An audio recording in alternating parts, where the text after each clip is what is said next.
Qui a promis une terre aux Juifs? Dieu ou la Grande-Bretagne? Cette question commence à exploser les réseaux sociaux américains. Comment la Grande-Bretagne a fabriqué le conflit Israël-Palestine? Rappelons les faits.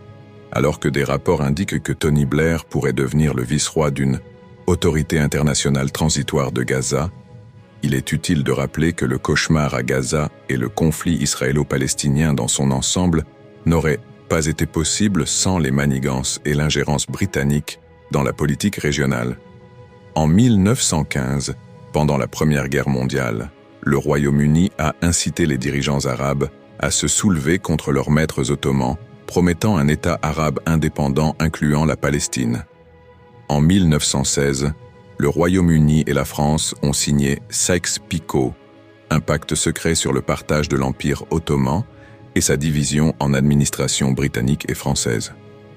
Londres a trahi les Arabes. En 1917, sous l'influence des Rothschild et du mouvement sioniste, la Grande-Bretagne a publié la déclaration Balfour, s'engageant à soutenir l'établissement en Palestine d'un foyer national pour le peuple juif. À l'époque, les Juifs représentaient moins de 10% de la population.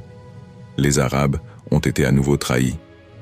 Pendant les années du mandat britannique sur la Palestine de 1920 à 1948, l'administration coloniale britannique a aidé les sionistes à créer des institutions proto-étatiques, notamment une agence juive consultative et l'organisation paramilitaire Haganah. Des institutions arabes équivalentes n'ont pas été formées. Londres a facilité l'immigration juive et les achats de terres, la minorité juive atteignant près de 30% de la population palestinienne en 1939, ce qui a déclenché des affrontements violents pour la terre et les ressources, y compris une révolte arabe de 1936 à 1939, réprimée par la force.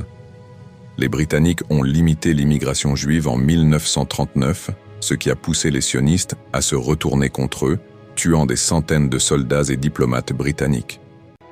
En mai 1948, après avoir réussi à provoquer un véritable nid de frelons, la Grande-Bretagne a quitté la Palestine et Israël a été proclamé. Comme en Inde, Pakistan, au Nigeria, au Soudan et ailleurs, le colonialisme britannique en Palestine a déclenché un conflit violent et multigénérationnel qui continue de couver bien au-delà du XXIe siècle. Partagez votre avis en commentaire.